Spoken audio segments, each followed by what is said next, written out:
తెలంగాణలో ముస్లింలందరూ బీఆర్ఎస్కే ఓటేస్తారని ఎంఐఎం అధినేత అసదుద్దీన్ ఓవైసీ అన్నారు. గత 9.5 బీఆర్ఎస్ ప్రభుత్వం తెలంగాణలోని ముస్లింల అభివృద్ధికి ఎంతో చేసిందన్నారు. కాంగ్రెస్ పార్టీకి చెప్పుకోవటానికి ఏమీ లేదు కాబట్టి తనను విమర్శిస్తున్నారని ఓవైసీ ఎద్దేవా చేశారు. మూడోసారి కేసీఆర్ ముఖ్యమంత్రి కావటం ఖాయమంటున్న ఓవైసీతో మా ప్రతినిధి ఇస్మాయిల్ ఫేస్ టు ఫేస్. ఈసారి తెలంగాణ ఎన్నికల్లో అసదుద్దీన్ ఓవైసీ గేమ్ చేంజర్ అనేటువంటి ఒక డిస్కషన్ నడుస్తుంది. ముఖ్యంగా తెలంగాణలో ఆయన 9 సీట్లలో పోటీ చేస్తున్నప్పటికీ హైదరాబాద్ కేంద్రంగా తెలంగాణ వ్యాప్తంగా ఆయన ఇంపాక్ట్ ఉంటుంది అనేటువంటి చర్చ జరుగుతోంది. నాతో పాటు అసదుద్దీన్ ఓవైసీ గారు ఉన్నారు. सर, इस बार आपका इम्पैक्ट तेलंगाना में कैसा रहेगा? बिकॉज आप 9 सीट्स पे कंटेस्ट कर रहे हैं, लेकिन आप सब जगह पूछ रहे हैं कि केसीआर को वोट दीजिए. आप कैसा एक्सपेक्ट कर रहे हैं? नहीं, ऐसा नहीं है. हमारी पार्टी, जैसा आपने कहा कि तेलंगाना में 9 असेंबली सीट्स पर हमारे कैंडिडेट्स हैं, जिसमें से 7 हमारे सिटिंग एमएलएस हैं. राजनगर जुबली से हम लड़ रहे हैं और हम पूरी कोशिश कर रहे हैं कि इन 9 जगह से असेंबली कॉन्स्टिट्यूंसी से हमारे एमएलए जीत कर आए. और जहां पर 110 असेंबली कॉन्स्टिट्यूंसी से हमारे कैंडिडेट नहीं हैं, हम तेलंगाना की जनता से ये अपील कर रहे हैं कि केसीआर को तीसरी मर्तबा मुख्यमंत्री बनाइए. इसलिए कि तेलंगाना में पीस है, प्रोग्रेस है, प्रॉस्पेरिटी है, कम्युनल हार्मनी है और पूरे कंट्री का हाईएस्ट पर कैपिटा जीडीपी है. माइनॉरिटीज़ का बजट जो है लास्ट 9.5 ईयर्स में 12,000 करोड़ स्पेंड हुआ है और कई 201 रेजिडेंशियल स्कूल्स खोले गए. ओवरसीज़ माइनॉरिटी स्कॉलरशिप में नियरली 2,000 करोड़ स्पेंड हुआ है. शादी मुबारक में 2,000 करोड़.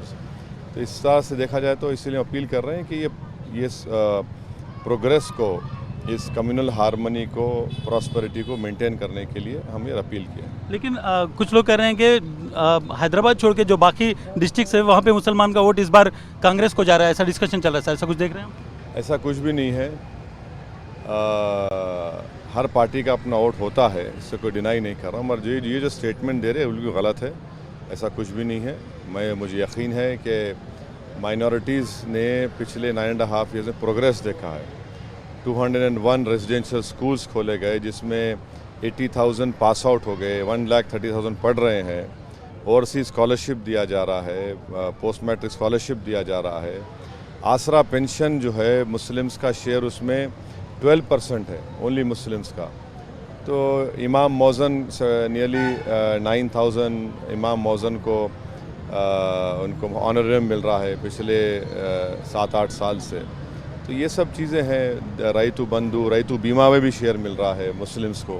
तो मैं समझता हूँ कि ये गवर्नमेंट ने, अगर आप देखा जाए तो हर साल नियरली 5,000 करोड़ तो एक्सपेंडिचर है माइनॉरिटीज़ और मुस्लिम्स के ऊपर.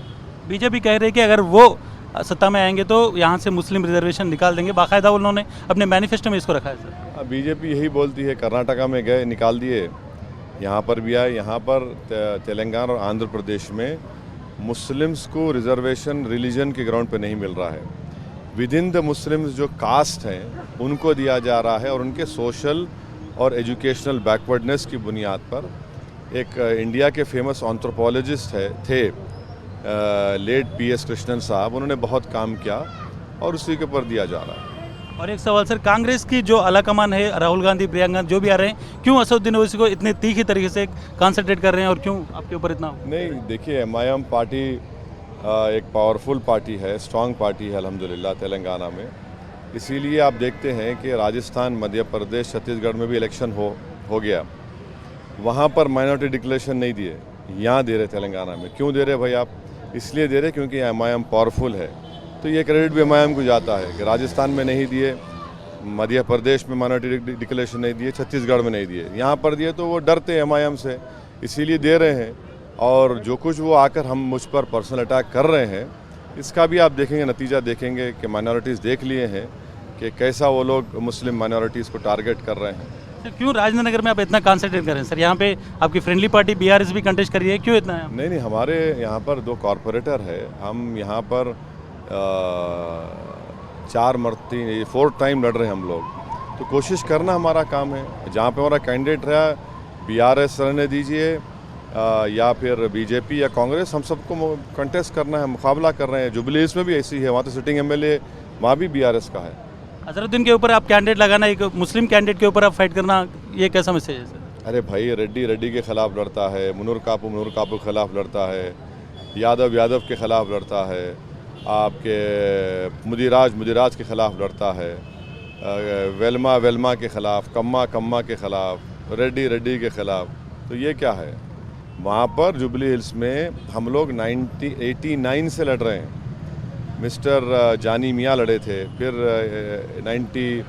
84 में लड़े, फिर 89 में काजिम लड़े, फिर एक रशीद साहब लड़े, चिन्ना श्रीसेलम का नॉमिनेशन रिजेक्ट हुआ था टेक्निकल ग्राउंड पर, नवीन लड़े। अब लड़ रहे, ऐसा नहीं है कि हम लड़ रहे हैं। वो पहले खैरताबाद कॉन्स्टिट्यूंसी थी, 2009 में जुबली हिल बनी। हमारे ऑलरेडी 2 कॉरपोरेटर है, हमारा कैंडिडेट खुद कॉरपोरेटर है 2 टाइम। एरागड्डा में हम 3 बार सीट जीते, 4 म्यूनसिपल सीट्स में हमारे 28,000 वोट मिले थे, कांग्रेस को खाली 1000 मिले थे। और जुबली हिल से कांग्रेस का कैंडिडेट अनसक्सेसफुल पॉलिटिशियन है, सीरियस नहीं लड़ रहे, वो कुछ भी नहीं कर सकते। मुरादाबाद के एमपी थे, उनकी पार्टी उनको रिपीट नहीं करी, तो उनका कोई दम नहीं है, कोई रोल नहीं है वहाँ पर। एक आखिरी सवाल सर, क्या एक्सपेक्ट करते हैं सर अब की बार इलेक्शन रिजल्ट्स? लास्ट टाइम 88 आए थे बीआरएस को, वो रिपीट कर पाएगी? देखिए, मैं कोई डेटा क्रंचर भी नहीं हूँ, ना मैं एस्ट्रोलॉजर हूँ। एक बहैसियत पॉलिटिशियन जो मैं देख रहा हूँ, मुझे यकीन है कि तेलंगाना की आवाम तीसरी मर्तबा केसीआर को अपना चीफ मिनिस्टर, मुख्यमंत्री, वज़ीर आला बनाएगी। శుక్రియా సార్, థ్యాంక్ యూ. ఇది మనం చూడొచ్చు అసదుద్దీన్ చెప్తున్నటువంటి మాట. ఖచ్చితంగా మూడోసారి కేసీఆర్ ముఖ్యమంత్రి అవుతున్నారనేటువంటి మాట ఆయన చెప్తున్నారు. అయితే ఈ 9 సీట్లలో తాము గెలుస్తున్నామని, రాజేంద్ర నగర్ కూడా ఈసారి మేము గెలవబోతున్నాము, జూబ్లీ హిల్స్లో అజరుద్దీన్ అనేటువంటి వ్యక్తి చాలా వీక్ క్యాండిడేట్, ఆయనకు రాజకీయాలు తెలియదు, మురాదాబాద్ నుంచి ఆయన పారిపోయి వచ్చాడనేటువంటి మాట కూడా చెప్తున్నారు. ఓవరాల్గా చూసుకుంటే ఈసారి ముస్లింలు తెలంగాణలో బీఆర్ఎస్కి వేస్తారు, హైదరాబాద్లో తాము పోటీ చేస్తున్నటువంటి సీట్లలో ఎంఐఎంకి వేస్తారనేటువంటి మాట అసదుద్దీన్ ఓవైసీ చెప్తున్నారు. వినోద్తో ఇస్మాయిల్, సాక్షి టీవీ, హైదరాబాద్.